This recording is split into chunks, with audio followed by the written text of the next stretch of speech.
टुंग टुंग बहुत गुस्से में था और वह रेस्टार को मारने वाला था। लेकिन क्यों, चलिए जानते हैं। बहुत सालों पहले एक जगह हुआ करती थी, ओल्ड पीक। वहाँ सारे ओल्ड प्लेयर्स घूमने आते थे। अजू भाई की वहाँ एक छोटी सी चाय की दुकान थी और रेस्टार वहाँ मोमोज बेचा करता था। उसकी दुकान पर हमेशा भीड़ लगी रहती थी। लोग हंसते, खाते, मजे करते, सब कुछ परफेक्ट चल रहा था। लेकिन गाँव का एक कमीना इंसान टंग टंग ये सब देखकर जल गया। उसे रेस्टार की पॉपुलैरिटी बिल्कुल पसंद नहीं आई। जलन में आकर वह गरीना वालों के पास गया और बोला, मालकिन मालकिन, पीक को बचा लो, वहाँ कुछ लोग नशे का सामान बेच रहे हैं। ये सुनते ही गरीना वाले गुस्से से पागल हो गए। शाम को वह अपने गुंडों और बुलडोजर के साथ पीक पहुंच गए। जैसे ही उन्होंने भीड़ देखी, वह चीखे, मेरे रहते यहाँ गलत काम, और बिना कुछ सोचे समझे पूरा पीक बुलडोजर से तबाह कर दिया। आसपास की दुकानें भी बर्बाद कर दी। रेस्टार ने उन्हें रोकने की कोशिश की, लेकिन उन्होंने उसे धक्का देकर भगा दिया। टंग टंग दूर खड़ा ये सब देकर खुशी से नाच रहा था। पी तोड़कर वहाँ एक बड़ा सा महल बना दिया गया। अब वही गरीना का न्यू ऑफिस था। पी के हटे ही सारे ओल्ड प्लेयर्स ने गेम छोड़ दिया। अज्जू भाई ने रोते हुए रेस्टार से कहा, भाई पी के जाने के बाद गेम में मजा नहीं आ रहा, मैं जा रहा हूँ GTA 5 खेलने। और वह चला गया। रेस्टार की आंखों में आंसू थे। यार, मेरे सारे दोस्तों ने गेम ही छोड़ दिया। उस रात उसे नींद नहीं आई। गुस्से में बोला, अब मुझे ही गरीना के ऑफिस जाकर बात करनी पड़ेगी। वह वहाँ गया, घंटों समझाया, लेकिन कोई नहीं माना। उदास होकर घर लौट रहा था कि रास्ते में उसे कुछ चमकता हुआ दिखा। वह पास गया तो देखा एक सोने का घड़ा। अचानक घड़ा बोल उठा, मैं एक जादुई घड़ा हूँ, मुझे हिलाकर जो भी मांगोगे तुम्हें मिल जाएगा। रेस्टर के चेहरे पर एक भयानक मुस्कान आई। उसने घड़ा हिलाकर कहा, मेरा ओल्ड पीक वापस ला दो। अचानक जमीन फटी, दो बड़े हाथ निकले, उन्होंने गरीना के ऑफिस को तोड़ दिया और वहाँ फिर से ओल्ड पीक का निर्माण हो गया। रेस्टार खुशी से नाचने लगा। अगली सुबह पीक पर खुशियों का माहौल था। सारे ओल्ड प्लेयर्स वापस आ गए। सब मिलकर नाच गा रहे थे। लेकिन एक कोने में टंग टंग गुस्से से कांप रहा था। ये पीक वापस कैसे आ गया? तभी उसकी नजर रेस्टार के हाथ में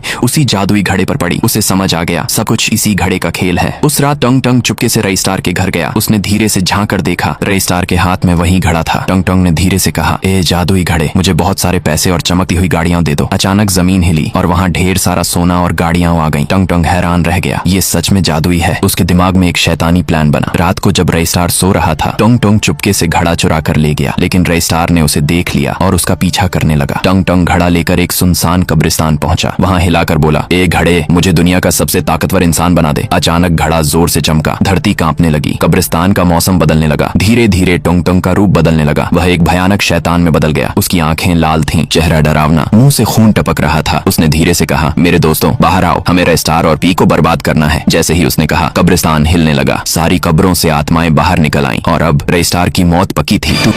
लाइक नहीं करोगे ना? मत करो, मुझे लाइक मत करो।